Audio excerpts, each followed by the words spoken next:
சங்கீதங்கள் புஸ்தகம் 23 1 கடைசி முடிய உள்ள வசனங்களை நாம் தியானித்து வருகிறோம். சங்கீதக்காரனாகிய தாவீது சொல்லுகிறார், கர்த்தர் என் மேய்ப்பராய் இருக்கிறார், நான் தாட்சி அடையேன். அல்லேலூயா.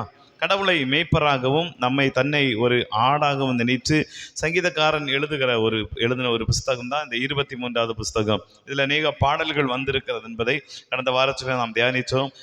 ஆயிரக்கணக்கான பாடல்கள் இந்த சங்கீதம் 23 எழுதப்பட்டிருக்கிறது. அல்லேலூயா. அவ்வளோ ஒரு அருமையான ஒரு சங்கீத புஸ்தகம். தாவீது தன்னை ஆடாகவும் கர்த்தரை மேய்ப்பராகவும் நினைத்து ஒரு மேய்ப்பன் தன்னை எப்படியெல்லாம் நடத்த முடியும், எதெல்லாம் தனக்கு செய்ய முடியுங்கிறத குறித்து அவர் இந்த இடத்துல பேசி கொண்டிருக்கிறார். அப்படி ஒரு வசனம் தான் 5வது வசனத்தை அந்த 5வது வசனத்தை இன்றைக்கு நாம் தியானிக்க போகிறோம்.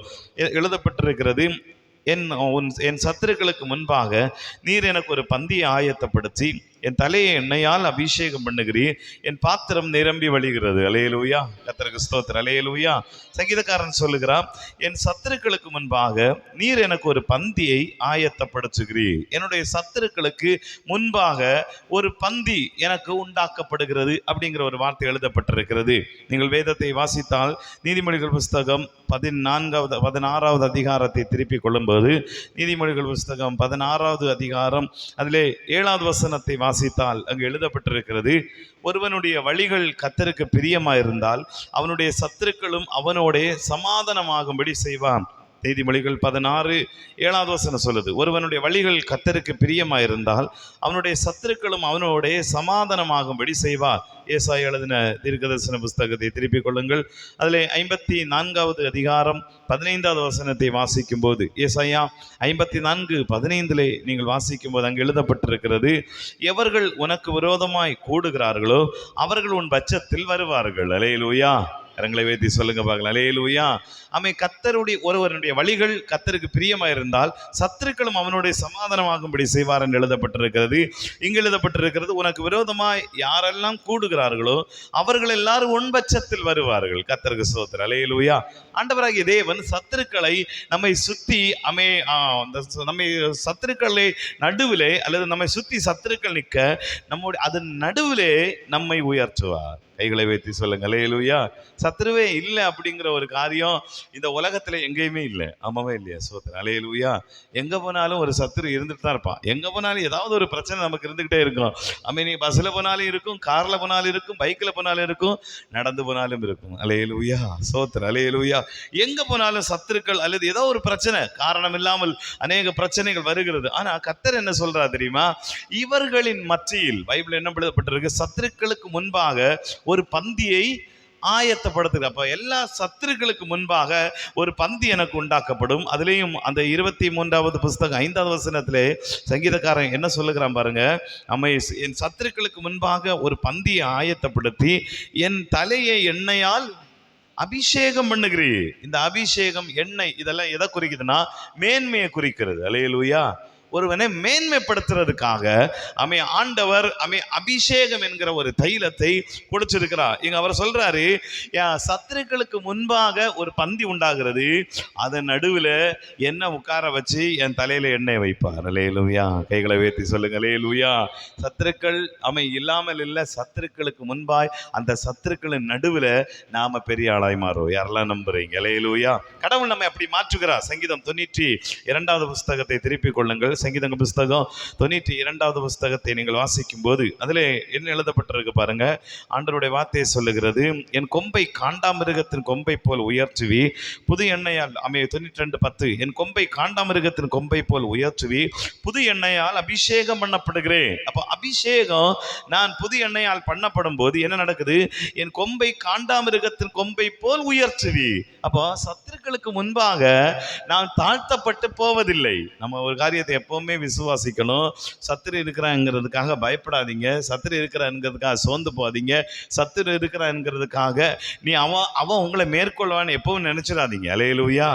அவங்க முன்னாடி கர்த்தர் உங்க கொம்பை உயர்த்துவார். நம்புறீங்களா? அல்லேலூயா. சத்துருக்களுக்கு முன்பாய் கடவுள் நம்ம கொம்பை உயர்த்துவா. புது எண்ணெயால் அபிஷேகம் பண்ணப்படுகிறேன். அபிஷேகம் என்பது, எண்ணெய் என்பது மேன்மையை குறிக்கிறது. எல்லாருக்கும் முன்பாய் கடவுள் கொடுக்கிற மேன்மை. சத்துருக்கள் எவ்வளவு வளர்றாங்களோ அதற்கு ஏற்றதுக்கு மேலாய் நம்மை வளர வைப்பார். அல்லேலூயா. அவன் சுற்றி சத்துருக்கள் எல்லாம் எழும்பினாலும் உள்ளே இருந்து நீங்கள் வளர்ந்துக்கிட்டே இருப்பீங்க. அதான் ஆண்டவர் சொல்கிறார், அதான் சங்கீதக்காரன் சொல்கிறார். அவனை சுற்றி அவன் எத்தனையோ போராட்டங்கள். அவன் சொல்கிறார், எனக்கு காரணம் இல்லாமல் சத்துருக்களானவர்கள் தலைமயிரிலும் முடிய விட ரொம்ப அதிகம். அப்ப எண்ணவே முடியாத ஆளு அப்படின்னா அவனுக்கு எப்படியெல்லாம் உருவானாங்கன்னே தெரியாது சத்துரு.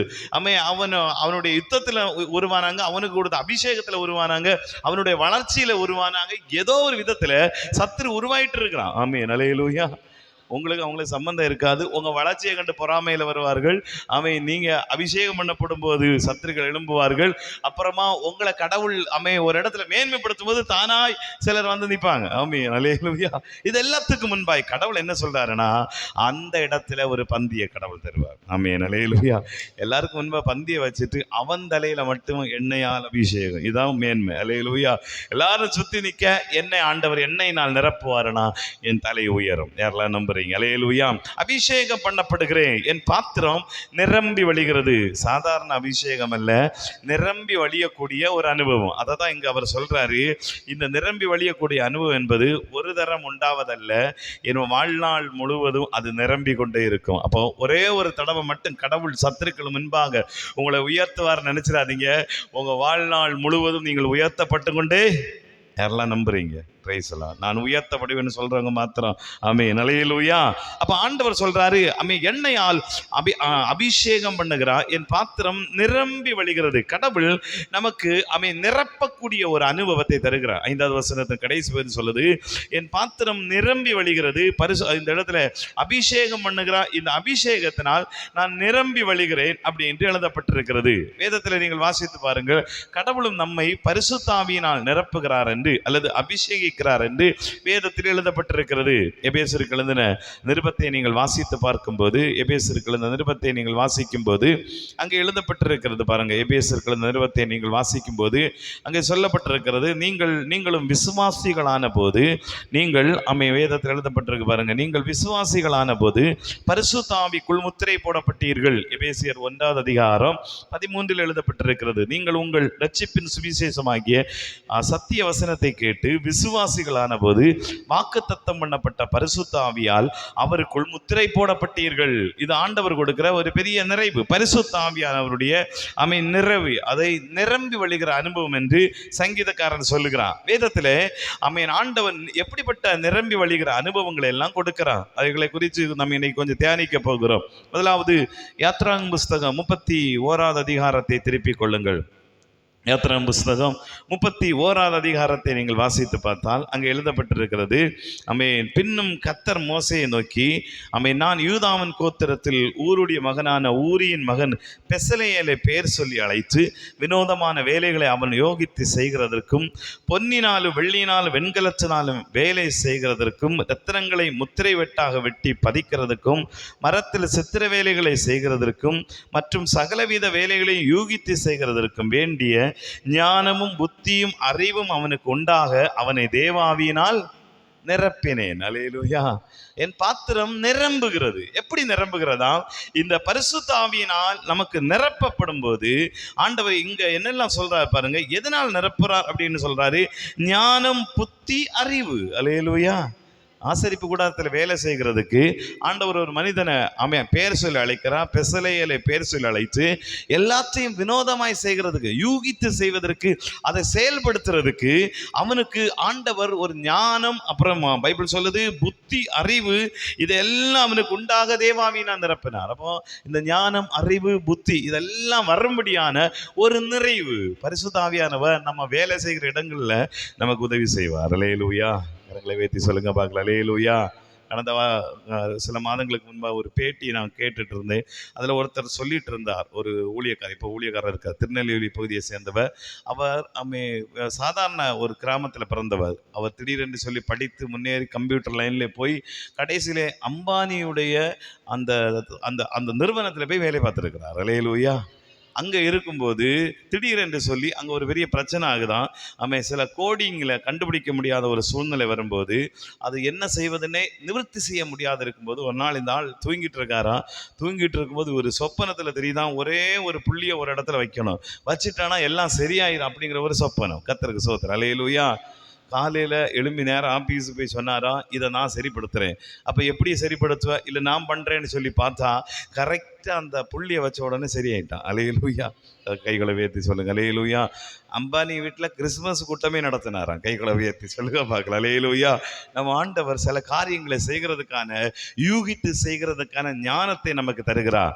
அதனால தான் இந்த உலகத்தில் அதிகமான கண்டுபிடிப்புகளை கிறிஸ்தவர்களும் யூதர்களும் தான் கண்டுபிடிச்சிருக்காங்க. அல்லேலூயா.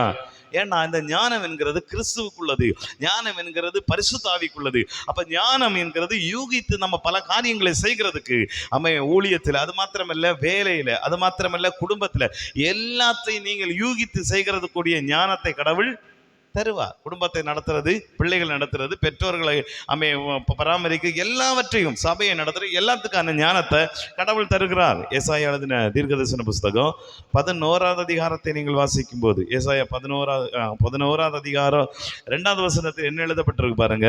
ஞானத்தையும் உணர்வையும் அருளும் ஆவி என்று எழுதப்பட்டிருக்கிறது. ஞானத்தையும் உணர்வையும் அருளும் ஆவி, ஆலோசனையும் பலனையும் அருளும் ஆவி, அறிவையும் கர்த்தருக்கு பயப்படுகிற பயத்தையும் அருளும் ஆவி. வசனம் என்ன சொல்லுது? ஞானம், உணர்வு இவைகள் அருளுகிறது, ஆலோசனை பலன் அருளுகிறது, அறிவு கர்த்தருக்கு பயப்படுகிற பயத்தை அருளுகிற ஆவி. பரிசுத்த ஆவியின் நிறைவு என்ன கொண்டு வரும் தெரியுமா? நமக்கு ஞானத்தையும் உணர்வையும் ஆலோசனையும் பலனையும் அறிவையும் கொண்டு வரும். எல்லாத்தையும் யூகித்து செய்வதற்கு கர்த்தர் இந்த ஞானத்தை நமக்கு, அந்த பரிசுத்த ஆவியினுடைய நிறைவை தருகிறார். அல்லேலூயா. அதனால தான் சங்கீதக்காரன் சொல்லுகிறான், என் பாத்திரம் நிரம்பி வழிகிறது. அல்லேலூயா. அடுத்தது இரண்டாவதாய் கொலோசியர் புஸ்தகம் 1வது அதிகாரத்தை திருப்பிக் கொள்ளுங்கள். கொலோசியர் புஸ்தகம் 1வது அதிகாரத்தை திருப்பிக் கொள்ளும் போது அதிலே 9வது வசனத்தில் எழுதப்பட்டிருக்கிறது. 9வது வசனம் சொல்லுகிறது, இது நிமித்தம் நாங்கள் அதை கேட்ட நாள் முதல் உங்களுக்காக இடைவிடாமல் ஜெபம் பண்ணுகிறோம். நீங்கள் எல்லா ஞானத்தோடும் ஆவிக்குரிய விவேகத்தோடும் அவருடைய சித்தத்தை அறிகிற அறிவினால் நிரப்பப்படவும், அப்படி என்று எழுதப்பட்டிருக்கிறது. பைபிள் சொல்லுகிறது, ஆமென், இது நிமித்தம் நாங்கள் உங்களுக்காக இடைவிடாமல் ஜெபம் பண்ணுகிறோம். நீங்கள் எல்லா ஞானத்தோடும் ஆவிக்குரிய விவேகத்தோடும் அவருடைய சித்தத்தை அறிகிற அறிவினாலே நிரப்பப்படவும். ஆவிக்குரிய விவேகம் அப்படின்னு ஒரு காரியம் இருக்கிறது. ஆவிக்குரியவர்கள் அப்படியே நீங்கள் 1 கொரிந்தியர் புஸ்தகத்துக்கு வாங்க. 1 கொரிந்தியர் புஸ்தகம் 2வது அதிகாரம் அதிலே 15வது வசனத்தை நீங்கள் திருப்பிக் கொள்ளுங்கள். 2வது அதிகாரம் 14ம் 15ம் என்ன சொல்லுகிறது? 1 கொரிந்தியர் 2வது அதிகாரம் 14ம் 15ஐயும் திருப்பிக் கொள்ளுங்கள். ஜென்ம சுபாவமான மனுஷனோ தேவனுடைய ஆவிக்குரியவைகளை ஏற்றுக்கொள்ளான். அவைகள் அவனுக்கு பைத்தியமாக தோன்றும்.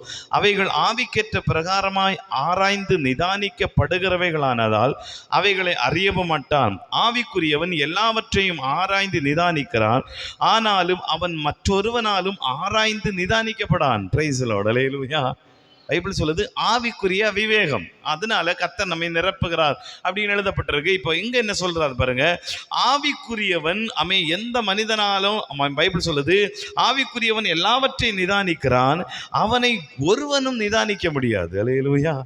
ஏன் இப்படி இருக்காங்கன்னே சொல்ல முடியாது. ஏன் இப்படி ஜெபம் பண்றாங்கன்னே சொல்ல முடியாது. ஏன் எப்பவுமே இயேசு இயேசுன்னு இருக்காங்கன்னே சொல்ல முடியாது. காரணம், அவன் ஆவிக்குரிய மனிதனாக இருக்கிறான். இயேசு சொல்லும் போது என்ன சொன்னார் பாருங்க. யோவான் எழுதின சுவிசேஷத்தை நீங்கள் திருப்பிக் கொள்ளுங்கள். அதிலே 3வது அதிகாரத்தை திருப்பிக் கொள்ளுங்கள். அங்கு ஆண்டவராகிய இயேசு சொன்ன ஒரு வார்த்தை எழுதப்பட்டிருக்கிறது. யோவான் எழுதின சுவிசேஷம் 3வது அதிகாரம் அதிலே 8வது வசனத்தை நீங்கள் வாசிக்கும் போது அங்கே சொல்லப்பட்டிருக்கிறது, காற்றானது தனக்கு இஷ்டமான இடத்திலே வீசுகிறது, அதன் சத்தத்தை கேட்கிறாய், ஆகிலும் அது இன்ன இடத்திலிருந்து வருகிறதென்றும் இன்ன இடத்திற்கு போகிறதென்றும் உனக்கு தெரியாது. ஆவியினால் பிறந்தவன் எவனோ அவனும் அப்படியே. ஆவிக்குரியவர்களை யாரும் நிதானிக்கவே முடியாது.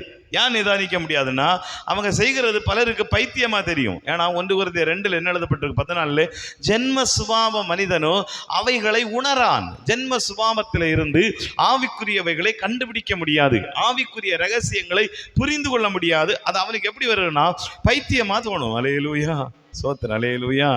நீங்க எப்பவும் ஜெபம் பண்ணிட்டு இருந்தா உங்களை பார்க்குறவங்களுக்கு எப்படி இருக்கும்? ஒரு மாதிரி இருக்கும். அல்லேலூயா. என்னடா இவன் எப்பவும் ஜெபம் பண்ணுறான், எப்படா எப்பவும் சர்ச்சுக்கு போகிறான், எப்பவும் பைபிள் படிக்கிறான், எப்பவும் ஜெபம், எப்பவும் ஆண்டவர் நம்ம கூட உலகத்தோடு வாழ்றது இல்லையே, பாவத்தோடு இருக்கிறது இல்லையே, அவருக்கு ஒரு மாதிரி இருக்கும். நம்ம பார்த்தாலே பைத்திய மாதிரி, நம்மளை பைத்தியமாக தெரியும். அல்லேலூயா. ஆனா உண்மையில அவன் தான் பைத்தியம். கர்த்தருக்கு ஸ்தோத்திரம். அல்லேலூயா. நம்ம பார்த்தா ஒரு மாதிரி பைத்தியம் மாதிரி தெரியும். அதனாலதான் பவுல் சொல்றாரு, அவைகள் ஜென்ம சுபாவம் அவனுக்கு புரியாது, அவனால் அறிந்து கொள்ள முடியாது. ஏன் அறிந்து கொள்ள முடியாதுன்னு இயேசு சொன்னாரு. என்ன சொன்னாரு பாருங்க, காற்றானது தனக்கு இஷ்டமான இடத்திலே வீசுகிறது, அதன் சத்தத்தை கேட்கிறாய், ஆகிலும் அது இன்ன இடத்திலிருந்து வருகிறது என்று இன்ன இடத்துக்கு போகிறது என்று உனக்கு தெரியாது. ஆவியினால் பிறந்தவன் எவனோ அவனும் அப்படியே இருக்கிறான். அவன் பைபிள் என்ன சொல்லுதுன்னா, அவன் எங்க என்ன செய்கிறான், என்ன பண்றான்னு தெரியாது. அவன் காற்று வர்றது தெரியும், எங்க இருந்து வருதுன்னு தெரியாது. அல்லேலூயா. தெரியுமா? இங்கே பார்த்துருக்கீங்களா? காற்றை ஒன்றுமே தெரியல. திடீர்னு வருது, திடீர்னு போகுது, திடீர்னு எங்கேயே வீசுது, எங்கே நின்றுது, எல்லாம் தெரியுது. ஆனால் எங்கே வருது எங்கே போகுதுன்னு தெரியல. ஆனால் வர்றது மட்டும் தெரியுது. அல்லேலூயா. இந்த ஆவிக்குரியவன் அப்படி தான் இருக்கிறான். அவன் என்ன செய்கிறான்னு தெரியாது, ஆனால் அவனா யாரும் நிதானிக்க முடியாது. ஆனால் அவன் சகலத்தையும் நிதானித்து வச்சிருக்கிறான். அல்லேலூயா. சரியான ஒரு ஆவிக்குரியவன் எல்லாத்தையும் நிதானித்து இருக்கான். என்ன நடக்கிறது, என்ன நடக்கும், யார் என்ன செய்யணும், எல்லாவற்றையும் கரெக்டாக நிதானித்து வச்சிருக்கிறான். ஏன்னா அவனுக்குள்ள ஆவிக்குரிய விவேகம் இருக்கிறது. அல்லேலூயா. கரங்களை வைத்து சொல்லுங்க பார்க்கலாம். அல்லேலூயா. அடுத்து மூன்றாவது ஒரு காரியத்தை நாம் தியானிக்க போகிறோம். ரோமர்கள் எழுதின நிருபம் 15வது அதிகாரம். ரோமர்கள் எழுதின நிருபம் 15வது அதிகாரம். அதில் எழுதப்பட்டிருக்கிற வார்த்தை 13வது வசனம், தெரிந்த வசனம். 15:13 சொல்லுது, பரிசுத்த ஆவியின் பலத்தினாலே உங்களுக்கு நம்பிக்கை பெருகும்படிக்கு, பரிசுத்தாவியின் பலத்தினாலே உங்களுக்கு நம்பிக்கை பெருகும்படிக்கு, நம்பிக்கையின் தேவன் விசுவாசத்தினால் உண்டாகும் எல்லாவித சந்தோஷத்தினாலும் சமாதானத்தினாலும் உங்களை நிரப்புவாராக அப்படின்னு எழுதப்பட்டிருக்கிறது. பரிசுத்தாவியின் பலத்தினாலே உங்களுக்கு நம்பிக்கை. இப்ப பைபிள் என்ன சொல்லுதுன்னா, அடுத்தது எப்படி நிரப்புறாருன்னா, சந்தோஷத்தினாலும் சமாதானத்தினாலும் நம்ம நிரப்புகிறார். அது எப்படி நிரப்புறாருன்னா, பரிசுத்தாவியின் பலத்தினாலே உங்களுக்கு நம்பிக்கை பெருகும்படிக்கு. அப்போ நம்பிக்கை எப்படி வரணும்னா, பரிசுத்தாவியின் பலத்தினாலே. அடுத்து என்ன சொல்லுது, நம்பிக்கையின் தேவன் விசுவாசத்தினால் உண்டாகும் எல்லாவித சந்தோஷத்தினாலும் சமாதானத்தினால் உங்களை நிரப்புவாராக. அல்லேலூயா. பரிசுத்தாவியின் பலத்தினாலே உங்களுக்கு நம்பிக்கை விசுவாசம் பெறுகிறது, நம்பிக்கை பெறுகிறது. அப்புறம் அந்த நம்பிக்கை விசுவாசமா மாறுகிறது, விசுவாசத்தினாலே சந்தோஷமும் சமாதானத்தினாலும் உங்களை நிரப்புகிறார். அல்லேலூயா. அப்போ பரிசுத்தாவியானவர் கொடுக்கிற அடுத்த முக்கியமான காரியம், நம்மை சந்தோஷத்தினால் நிரப்புவார். அல்லேலூயா. எல்லாருக்கும் தெரிந்த ரோமர் புஸ்தகம் 14வது அதிகாரம் 17 எழுதப்பட்டிருக்கிறது, தேவனுடைய ராஜ்யம் புசிப்பும் குடிப்பும் அல்ல, அது நீதியும் சமாதானமும் பரிசுத்தாவியினால் உண்டாகும் சந்தோஷமாய். தேவனுடைய ராஜ்யம் என்பது பரிசுத்தாவியினால் உண்டாகிற சந்தோஷம். அல்லேலூயா. எந்த ஒரு மனிதன் பரிசுத்தாவியின் சந்தோஷத்தை பெறுகிறானோ அந்த மனிதனுக்குள் தேவராஜ்யம் இருக்கிறது. யாரெல்லாம் நம்புறீங்க? அல்லேலூயா. உங்களுக்குள்ள தேவராஜ்யம் இருக்கா? Praise the lord. அல்லேலூயா. நம்ம அங்கே போய் தான் தேவராஜ்யத்துக்குள்ள போகிறோமா? இல்லை. ஆண்டவர் நமக்கு நம்ம தியானிச்சிருக்க சொல்லப்பட்டிருக்கிறது, உங்களுடைய ராஜ்யம் வருவதாக. அல்லேலூயா. உங்களுடைய ராஜ்யம் வருவதாக. எங்கே வருவதாக? எனக்குள்ளே. Price the Lord. ஆளுகை எனக்குள்ளே வருவதாக. நீங்கள் 1 யோவான் புஸ்தகத்தை நீங்கள் வாசித்து பார்க்கும்போது அங்கே எழுதப்பட்டிருக்கிறது. 1 யோவான் புஸ்தகத்தை வாசித்து பார்க்கும்போது 5வது அதிகாரம் 11 எழுதப்பட்டிருக்கிறது. அதில் என்ன வசனம் பாருங்க, தேவன் நமக்கு நித்திய ஜீவனை தந்திருக்கிறார், அந்த ஜீவன் அவருடைய குமாரனில் இருக்கிறது என்பதை அந்த சாட்சியாம் அப்படின்னு எழுதப்பட்டிருக்கு. தேவன் நமக்கு எதை கொடுத்துட்டாரா? நித்திய ஜீவனை தந்திட்டார் அப்படின்னு எழுதப்பட்டிருக்கிறது. அந்த ஜீவன் அவருடைய குமாரனில் இருக்கிறது என்பதே அந்த சாட்சியாம். குமாரனை உடையவன் ஜீவனை உடையவன். நீங்க குமாரனை உடையவரா இருக்கீங்களா? Price the Lord. அப்ப நீங்க யார உடையவர்களா இருக்கீங்க? ஜீவன் உங்களுக்கு வந்துருச்சு. அல்லேலூயா. பரலோகத்துக்கு நம்ம போறோம். ஆனா அதுக்கு முன்னாடி பூலோகத்திலையும் நித்திய ஜீவன் உண்டு. எப்படி உண்டு? நமக்கு உள்ள உண்டு. அல்லேலூயா. அதான் பரிசுத்தாவியினால் உண்டாகிற சந்தோஷம். தேவராஜ்யம் என்பது புசிப்பும் குடிப்பும் அல்ல, சமாதானமும் நீதியும் பரிசுத்தாவியினால் உண்டாகிற சந்தோஷம். அப்ப பரலோகத்துல போய் நம்ம என்ன செய்ய போறோம்? பரிசுத்தாவியின் நிறைவில சந்தோஷப்பட்டு இருக்க போறோம். அதனுடைய சிறிய சாயல் பூலோகத்துல நமக்கு கொடுக்கப்படுது. அதைத்தான் இங்க யோவான் சொல்றாரு, நித்திய ஜீவனை ஆண்டவர் தந்திருக்கிறார். கிறிஸ்துக்குள்ளாடி நித்திய ஜீவன் இருக்கிறது, அவருடைய குமாரனுக்குள் இருக்கிறது. குமாரனை உடையவன் ஜீவனை உடையவன். நித்திய ஜீவனை பெற்றுட்டான்.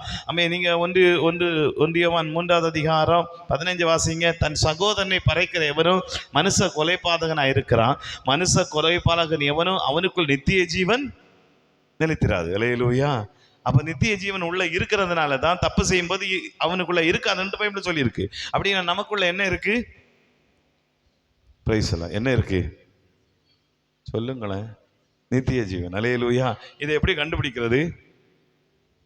பரிசுத்த ஆவியின் சந்தோஷத்தினால். அல்லேலூயா.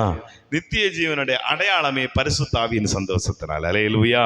அதனால கடவுள் சொல்லுகிறார், தேவன் தம்முடைய பிள்ளைகளை பரிசுத்த ஆவியினால் நிரப்புகிறார். தேவன் நம்முடைய பிள்ளைகளுக்கு நித்திய அல்லது பரலோக ராஜ்யத்தினுடைய சந்தோஷத்தினால் நிரப்புகிறார். அல்லேலூயா. ஞானத்தினால் ஆண்டவர் நிரப்புகிறார், விவேகத்தினால் ஆண்டவர் நிரப்புகிறார், சந்தோஷத்தினால் சமாதானத்தினால் நிரப்புகிறார். நிரப்பி சத்துருக்களுக்கு முன்பாக உங்களை உயர்த்திக்கிட்டே இருப்பார். அல்லேலூயா. சத்துருக்கள் எல்லாம் நீங்க அழுவீங்கன்னு நினைப்பாங்க, ஆனா இவ்வளவு உங்களுக்குள்ள இருக்கும்போது நீங்க அழமாட்டீங்க. யாரெல்லாம் நம்புறீங்க? Price Lord. அல்லேலூயா. சத்துருனுடைய நோக்கம் என்ன தெரியுமா? நம்மை அளவச்சு சந்தோஷப்படுவது. ஆனா பைபிள் சொல்லுது, தேவ ராஜ்யம் நமக்குள்ள இருக்கிறதுனால சுத்தி சத்துரு பாப்பா, ஆனா நாம உள்ள கொம்பு, நம்ம கொம்பு முளைச்சுக்கிட்டே இருக்கு, கையை உயர்த்தி. அது சாதாரண கொம்பல்ல, காண்டாமிருகத்துக்கு ஒத்த பலன். ஆமே, இருக்கீங்களா? நம்புறவங்க மாத்திரம். அல்லேலூயா. பைபிள் என்ன சொல்லுகிறது? என் கொம்பை காண்டாமிருகத்தின், சாதாரண கொம்பு எனக்கு முளைக்கல, எனக்கு காண்டாமிருகத்தின் கொம்பு முளைச்சிருக்கு. அப்படின்னா என்னுடைய பலன் மிகவும் ஸ்ட்ராங்காய் உறுதியா இருக்கிறது. அப்ப என்னுடைய கொம்பு, எழும்புகிற கொம்பு ஒடிந்து போவதில்லை. எழும்புகிற கொம்பை ஒருத்தன் ஒடிக்கவும் முடியாது. அது நிலையாய் சூப்பரா நிற்கும். அல்லேலூயா. எழுப்புவோமா? எல்லாத்தையும் நம்ம ஜெபிக்க போகிறோம். ஆண்டவராகிய தேவன் சத்துருக்களுக்கு முன்பாக நமக்கு ஒரு பந்தி ஆயத்தப்படுத்துகிறார். என் தலையை எண்ணெயால் அபிஷேகம் பண்ணுகிறார். எல்லா சத்துருக்களின் சுற்றிலும் கர்த்தர் தம்முடைய பிள்ளைகளுக்கு ஒரு எண்ணெய் அபிஷேகத்தை தருகிறார். அந்த எண்ணெய் என்கிறது மேன்மையை குறிக்கிறது. எல்லாருடைய மனிதனுக்கு முன்பாக, எல்லா சத்துருக்களுக்கு முன்பாக, அல்லது சத்தானுடைய சகல தந்திரங்களுக்கு முன்பாக என் தலை உயர்த்தப்படும், என் தலை மேன்மையடையோ, நான் நிமிர்ந்து நிற்பேன், காண்டாமிருகத்தின் கொம்பை போல் உயர்த்தப்படுவேன் என்று சங்கீதக்காரன் சொல்லுகிறான். ஆண்டவருடைய சமூகத்தில் சொல்லுவீங்களா? உங்களை சுத்தி பிரச்சனை இருக்கா, சுத்தி போராட்டம் இருக்கா, அதன் நடுவிலே கர்த்தர் உங்களுடைய தலையை நிமிர பண்ணுவா. கர்த்தர் உங்க தலையை காண்டாமிருகத்தின் கொம்பை போல உயர்த்துவா. ஆண்டவர் எல்லா சத்துருக்களுக்கு மேலாய் உங்களை அபிஷேகித்து ஆண்டவர் நடத்துவா. பரிசுத்த ஆவியின் அபிஷேகத்தினால் நமக்கு ஞானம் கொடுக்கப்படுகிறது. பரிசுத்த ஆவியின் அபிஷேகத்தினால் நமக்கு விவேகம் கொடுக்கப்படுகிறது. பரிசுத்த ஆவியின் அபிஷேகத்தினால் சந்தோஷமும் சமாதானமும் நம்மை நிரப்புகிறது. தேவனுடைய ராஜ்யம் நமக்குள் வருகிறது. தேவனுடைய ராஜ்யத்தின் சந்தோஷத்தை நாம் பெற்றுக்கொள்ள முடியும். ஆண்டவருடைய சமூகத்தில் சொல்லுவீங்களா? கர்த்தாவே, என் பாத்திரம் நிரம்பி வழியட்டும். ஆண்டவரே, எல்லாரும் கேளுங்க. ஆண்டவரே, என் பாத்திரம் நிரம்பி வழியட்டும். ஆண்டவரே, உம்முடைய வார்த்தையினால ஆண்டவர்களை நிரப்புங்க அப்பா. நாங்கள் கேட்ட இந்த ஞானத்தினால, இந்த விவேகத்தினால, கர்த்தாவே, இந்த சந்தோஷத்தினால எங்கள் வாழ்க்கையை நிரப்புங்க. ஆண்டவரே, நாங்கள் எதிலும் குறைவுபடக்கூடாது. ஆண்டவரே, நாங்கள் எதிலும் குறைவுபட்டு நிற்கக்கூடாது. ஆண்டவரே, பரிசுத்த அபிஷேகத்தினால நிரப்புங்க தகப்பனை. கேளுங்க. ஆண்டவருடைய சமூகத்தில் என் பாத்திரத்தை நிரம்பி வழிய பண்ணுகிற ஒரு அபிஷேகம், என் பாத்திரத்தை நிரப்புகிற தேவன் அவர், என் வாழ்க்கையை நிரப்புகிற தேவன். என்னுடைய வாழ்க்கையில் நிரம்புகிற அனுபவத்தை தருவா. நீங்கள் இந்த உலகத்தில் செய்யக்கூடிய எல்லா காரியத்திற்கும் யூகித்து செய்வதற்குரிய ஞானத்தை ஆண்டவர் தருகிறார். ஆவிக்குரிய காரியங்களை நீங்கள் விவேகமாய் அறிந்து யாராலும் நிதானிக்கப்படக்கூடாத அளவிற்கு நிதானித்து வைக்கக்கூடிய விவேகத்தை, ஞானத்தையும் தருகிறார். சந்தோஷத்தினால் நிரப்புகிறார். பரலோக ராஜ்யம் என்பது பரிசுத்த ஆவியினால் உண்டாகிற சந்தோஷம். அந்த சந்தோஷத்தை கர்த்தர் பூலோகத்திலும் தருகிறார். அந்த சந்தோஷத்தை தேவனுடைய பிள்ளைகளுக்கு அவர் கொடுக்கிறார். அந்த சந்தோஷம் நமக்குள்ளே நிறைவாக இருக்கும். எல்லாரும் ஒப்பு கொடுப்பீங்களா? நன்றி தகப்பனே, நன்றி தகப்பனே. எங்களை நிரப்பும் ஆண்டவரே, எங்களை நிரப்பும் ஆண்டவரே. எல்லாரும் கேளுங்க. ஆண்டவர், எங்களை நிரப்பும் ஆண்டவரே. இப்படிப்பட்ட ஆசீர்வாதங்களின் ஆவிக்குரிய நன்மைகளினால் எங்களை நிரப்பும் ஆண்டவரே. ஆவிக்குரிய விவேகத்தினால், ஞானத்தினால் ஆண்டவரே, சந்தோஷத்தினால் எங்களை நிரப்பும் ஆண்டவரே. ஆமென். உம்முடைய ராஜ்யத்தின் வல்லமைகளை நாங்கள் பெற்றுக்கொள்ளும்படி எங்களை நிரப்பும் ஆண்டவரே. இவ்வளவு நமக்குள்ள இருக்கும்போது எதிரிகளை கண்டு நம்ம பயப்படுவதில்லை. இவைகள் நமக்குள்ள இருக்கும்போது சத்துருக்களை கண்டு பயப்படுவதில்லை. நம்முடைய தலை நிமிர்ந்து கொண்டே இருக்கும். ஏனென்றால் நமக்குள்ளே ஆண்டவர் கிரியை செய்து கொண்டிருப்பார். அதனால தான் சங்கீதக்காரனாகி தாவீது சொல்ல, என் சத்துருக்களுக்கு முன்பாக பந்தி ஆயத்தப்படுத்தி என் தலை எண்ணெயால் அபிஷேகம் பண்ணி என் பாத்திரம் நிரம்பி வழியும் போது என் சத்துருக்களுக்கு முன்பாக நான் மேன்மை அடைந்து கொண்டே இருப்பேன். ஹல்லேலூயா. அதனால் என் சத்துருக்களை கண்டு எனக்கு பயமில்லை. ஏனென்றால் அவர்கள் நடுவில் நான் உயர்த்தப்படுவேன். தாவீதுடைய வாழ்க்கையில் அப்படித்தான் இருந்தது. அவன் விசுவாசித்தபடியே அவனை சத்துருக்கள் மத்தியிலே ஆண்டவர் கனப்படுத்தினார். எல்லா எதிர் நாட்டு சத்துருக்களிடத்திலிருந்து இருந்ததோ உள்நாட்டு சத்துருக்களத்திலிருந்து அவனை விடுவிச்சு அவங்க நடுவில் அவன் மேன்மை அடைகிறவனாய் மாற்றினான். ஹல்லேலூயா. நம்ம வாழ்க்கையிலும் ஆண்டவர் செய்வார். தேவனிடத்தில் சொல்லுங்க, எங்களை நிரப்பி வைங்க ஆண்டவரே, எங்களை ஆண்டவரே, எங்களுக்கு ஆண்டவரே ஒரு நிரம்புகிற அனுபவத்தை தாங்க ஆண்டவரே. எண்ணெய் எங்கள் மேலே இறங்கட்டும், மேன்மை எங்கள் மேலே இறங்கட்டும், உயர்வு எங்கள் மேலே இறங்கட்டும், கிருபை எங்கள் மேலே இறங்கட்டும், அதிசயம் எங்கள் மேலே இறங்கட்டும், அற்புதம் எங்கள் மேலே இறங்கட்டும். இந்த உலகத்திலே நாங்கள் பிரகாசிக்கக்கூடிய அனுபவங்கள் எங்கள் மேல் உண்டாவதாக, பிரகாசிக்கக்கூடிய கிருபைகள் எங்கள் மேல் உண்டாவதாக ஆண்டவரே.